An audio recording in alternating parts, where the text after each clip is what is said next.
Alright, well, welcome to Oceanic Gyres, Boats and Debris. So I'm going to go over oceans a little bit, and then currents, and how debris gets out there, and why it's getting concentrated, where it's getting concentrated. Sort of whatever I can offer to help with your project, and then I'll give you my contact information so you can ask me any questions you might have. So a little recap on oceans, just in case 101 was a while ago or you haven't taken it yet. There's an uneven distribution between the land and the sea in the northern and southern hemispheres. In the north, 61% of the surface is covered by the ocean, and in the south, it's actually 81%. So there is a discrepancy, basically, in the amount of ocean versus the amount of debris. But it kind of makes sense. If you think about it, there's less ocean in the north, but there's more land. And if there's more land, there's more coastline. And if there's more coastline, we have more points of entry, basically, for debris to enter that water system. In the south, I have less coastline, I have more ocean. That doesn't mean, though, that I'm going to get fewer debris put into the oceanic system. It means I'm probably going to have more debris put in by shipping vessels, fishing areas, anything like that. So not really a shoreline-derived debris, but more of an ocean-going vessel-type debris. So we have a discrepancy in the size and the distribution of the oceans. We're also going to have this difference in the type of debris that you're going to see per ocean. Kind of highlight the difference that we're going to see here, and also the scale of it. When you look at the continents versus the oceans, there's an average continental elevation of just under 3,000 feet above sea level. Compare that to the average oceanic depth of just over 12,000 feet below sea level, and you can see that there's a significant amount of ocean compared to land. So this is not a small scale problem. When you look at the size just between the two, there's a lot less continent than there is ocean. So this problem is going to extend over a very, very vast amount of water, not only laterally, but also vertically. To kind of put that into more comparison for you, if you take the Earth and turn it into a marble, basically, it's going to be covered by one single ocean that's got an average depth of about 6,336 feet. So this is a very, very large ecosystem that you're seeing in the ocean, and that means that the problem you're solving extends over a very large area. Now, some teams have been talking to me about using a chemical method and monitoring basically particulate matter, which you could do, but I need to mention salinities if you're going to be thinking about any type of system like that. The salinity of the ocean is actually key to oceanic health and the ecosystem. We have very high salinities that are found in the dry subtropics. We have low salinities that you find in the mid-latitudes and near the equator. The poles are kind of all over the place due to sea ice. If you create sea ice, you raise the salinity, and if you melt sea ice, you lower the salinity, because basically you're adding or removing fresh water from the system. You can't actually entrain salt in sea ice, so it only removes fresh water.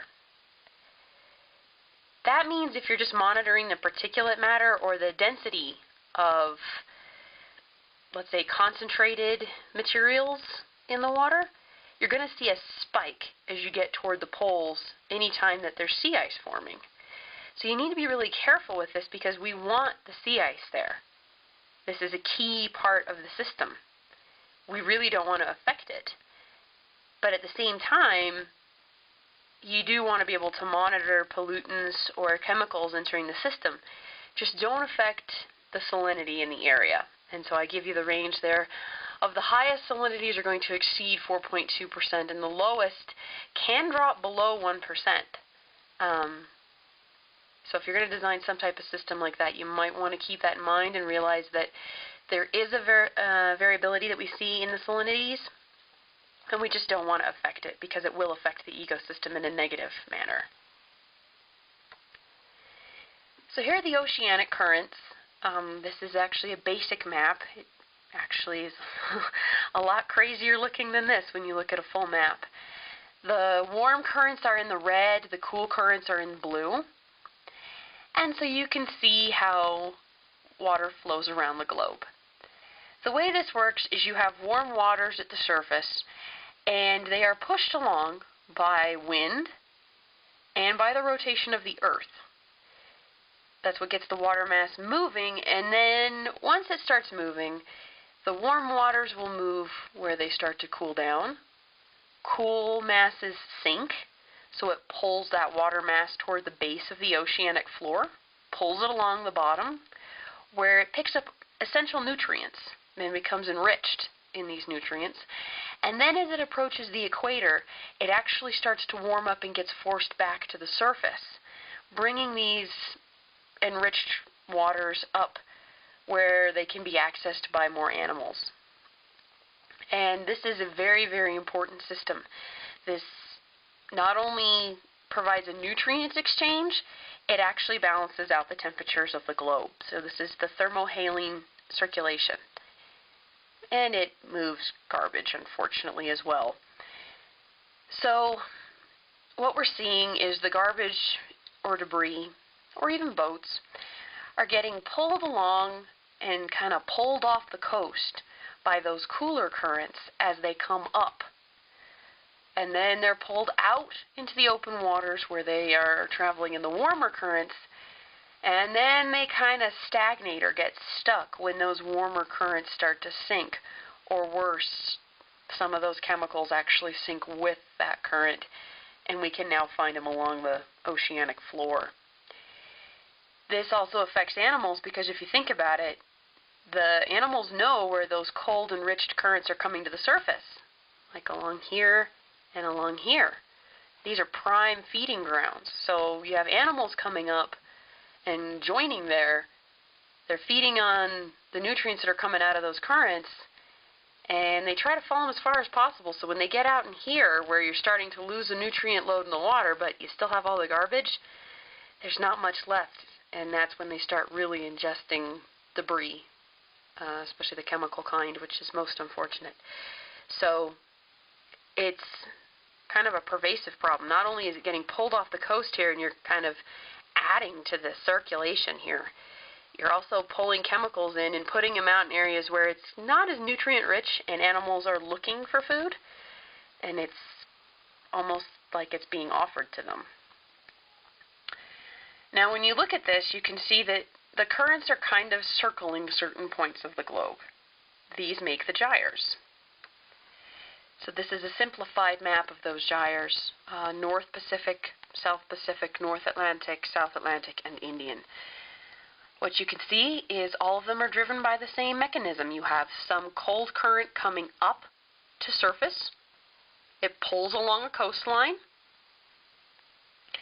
heats up, circles around, then that mass is going to cool back down and sink. In this case, it's joining with polar waters that force it to sink.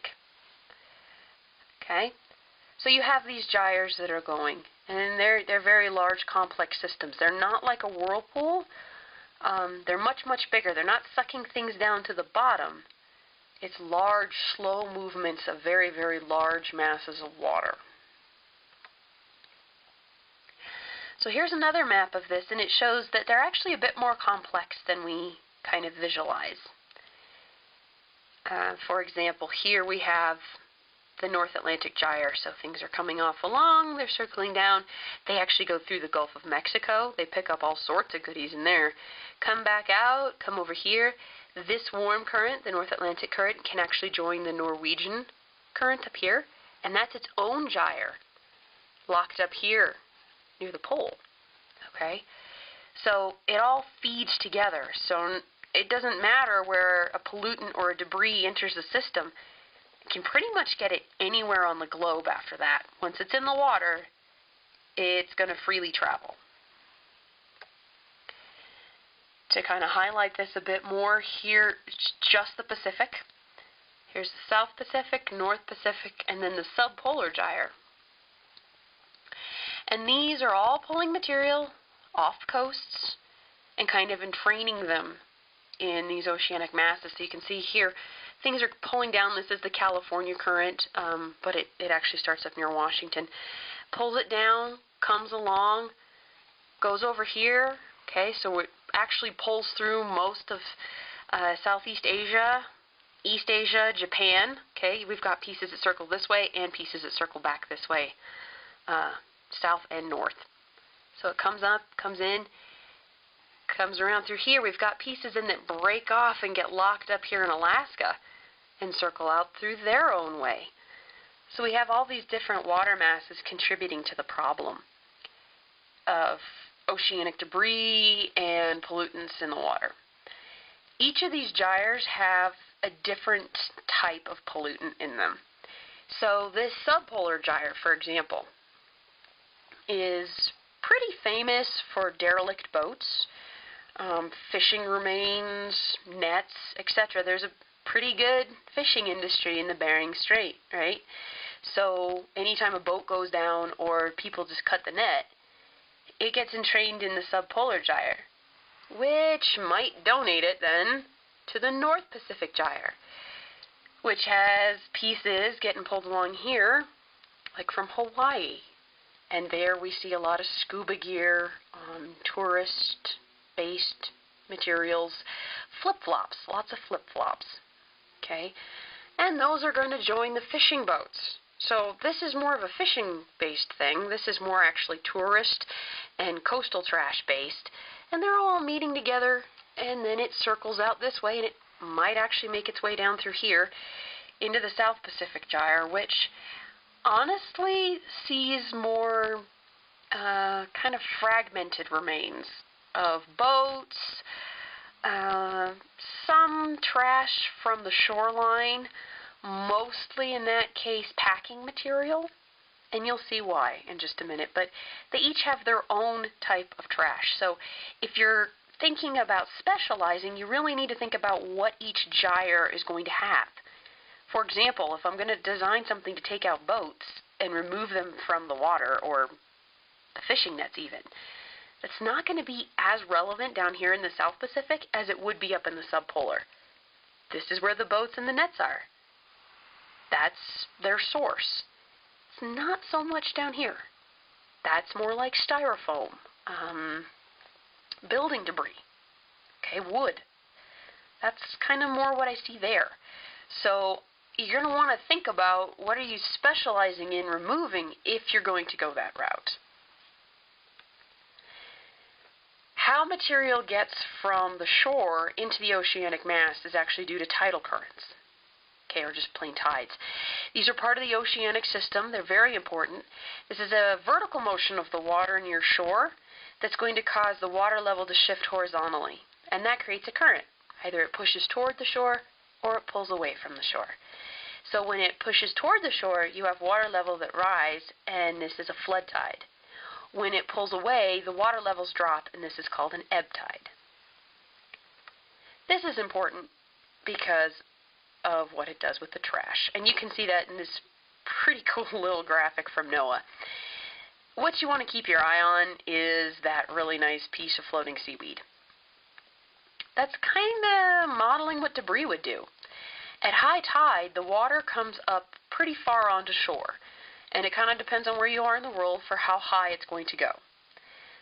But in this case, it's coming up pretty high. So if I have any debris or trash or anything, really, if I was kind of lazy with my fishing nets one day and left them here, when that high tide comes up, it's going to grab them, just like that seaweed comes to shore. Now in the ebb, it's going to pull it offshore and pull it away from where we might be able to retrieve it easily. So you can see that piece of seaweed gets pulled further out into the basin. That's when it gets added to the oceanic current, and that's how it starts to enter those large gyres. So just because something's on the shore doesn't mean that it can't somehow end up in the middle of, say, the Pacific. All you need is one good tide that can pull it down and in, and then the system actually kind of pulls it out into the basin automatically and puts it into that water mass. Here are the shipping lanes worldwide, because I'm not just getting things from shore, there's also things coming off of boats. So you can see that it's pretty heavy in terms of shipping between different continents, crisscrossing the oceans. You can also see why this might dictate what you see in a gyre. For example, when I said that I don't really see that many derelict boats, etc., down in the South Pacific, honestly, it's not that heavily populated in terms of shipping lanes when you compare it to, say, the North Atlantic. So the type of debris I'm going to see, the amount of debris getting added, you kind of have to pay attention to your shipping lanes too. They're responsible for a significant amount of material that ends up in the water, either intentionally or unintentionally, as you'll see in a moment. So you want to kind of think about where the gyre is located, and if you're thinking of hooking something up to one of the large cargo ships, you might want to make sure something actually goes through the area you want to clean. If I'm going to design something that attaches to a freighter, and I want it cleaning the South Pacific gyre, it's really not going to be terribly effective. There are shipping lanes, they are in use, they're just not as heavily used as other lanes.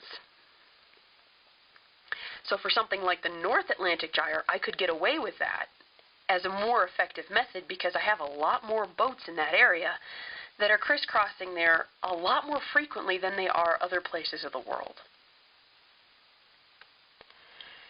Here's another little graphic to highlight that. This is just the commercial shipping lanes. Here's Anchorage, here's Victoria, Seattle, Vancouver. So you can see there's really heavily traveled lanes coming in and out of different ports. And then there's some zones where we really don't go very often for various reasons. Could be currents, could be boating hazards, whatever it is, we just don't use it as often. So that might be something else you need to keep in mind if you're using something off of one of the commercial ships. They don't go everywhere. They have very strict lanes that they're allowed to use, and that might be something you need to keep in mind. These lanes also, just because they're really dark doesn't mean, oh, this is the most popular. It also tells you about the population. Yeah, it's really heavily used, but at any given time, there's a lot of boats on it. So that's also something to keep in mind. Not only is it a very popular route, I have a lot of boats on it. So if I'm going to drag something behind one of those commercial vessels, A, I have to make sure I'm allowed to drag something behind the vessel, but I have a lot of boats in that lane. So I could potentially clean something rather quickly if I could figure out how to leave all the fish behind and relatively untraumatized. Here's a map that shows your zones of most pollution. This is a map from 2002, so this is actual data. This is from 2050, so this is projected data. As you can see from the map at the top, it's not looking so good already. We do have zones that are still green, which means low to no noted pollution.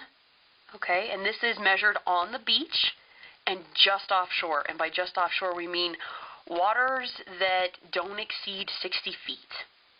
Okay, so I can't go more than 60 feet depth on this particular map.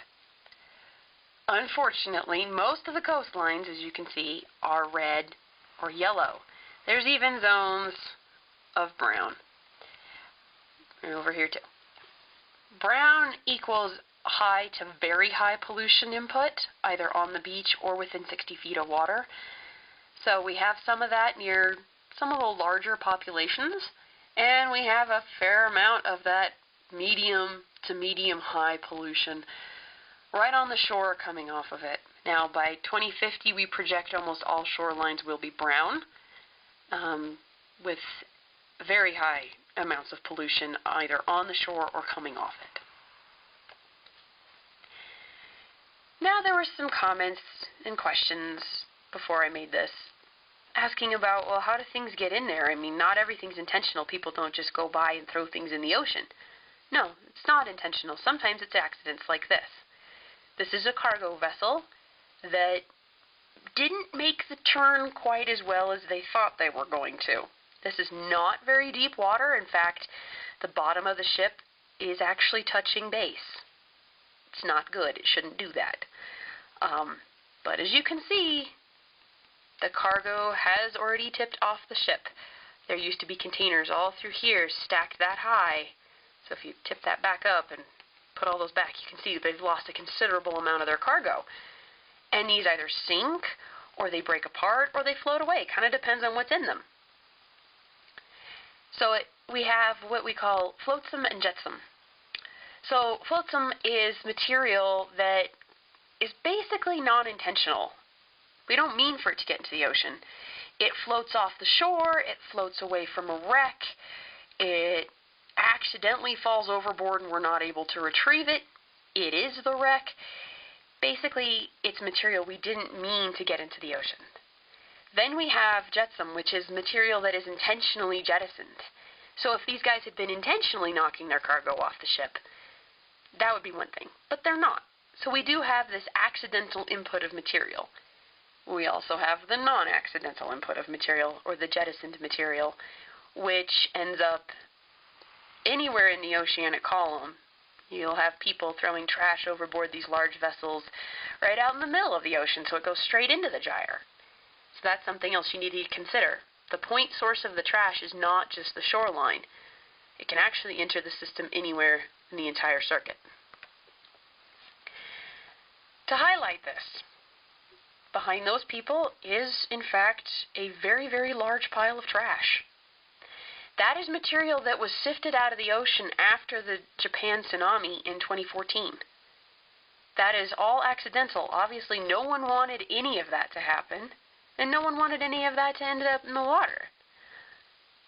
All we were able to do, though, is drag it to shore, or watch it wash up on shore in other places. So now it's just sitting there, in most cases, and slowly re-entering the system. But to kind of highlight the vastness of this, I mean, these are people. That is a very, very large pile of trash, and that extends for a significant distance. So you can see that it has a very high potential to re-enter the system. This is right on the beach. And once it does, that's a lot of material that could slowly sift back into the ocean. This is a pollutant map to show you the concentrations of pollution of various sizes. So this is 0.33 to 1 millimeter diameter pollutants.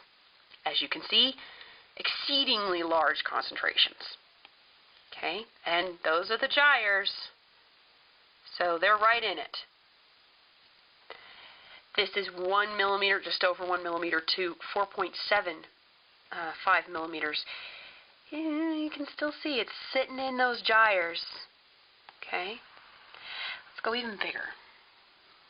This is 4.76 to 200 millimeters diameter. Well, pretty much only have big concentrations now, kind of at the heart of those gyres. Okay, and even down here, it's not really all that concentrated. Greater than 200 millimeters, so things like boats. You got a little bit out here, but otherwise we don't really have that big of particles. So that should tell you the size of the particle you're actually dealing with in terms of concentration. Far more popular at these smaller sizes than at these much larger sizes, which are easier to retrieve.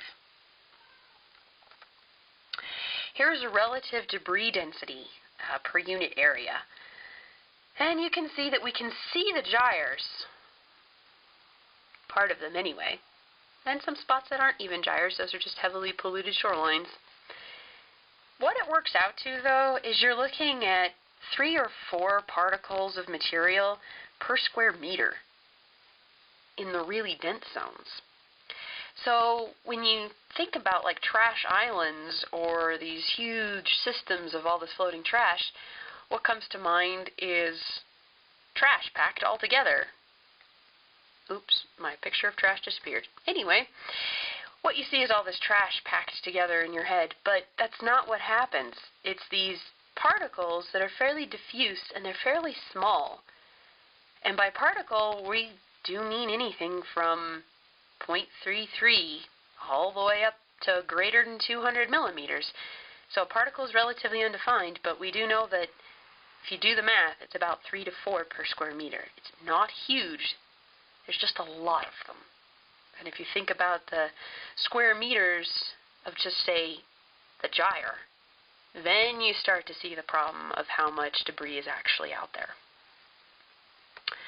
So, unfortunately my trash picture disappeared, but if you have any questions, this is my email. I'm more than happy to answer any questions you have about it. Or if you want to stop by and chat oceanic systems, how trash is getting in the ocean, how long it stays out there, things like that. I do have an office in the Green Center, 265. It's a classroom, but on Tuesdays and Thursdays from 10:50 to 12:15, it's an office, and I'm in there. So I would be more than happy to answer any questions you might have. Thank you.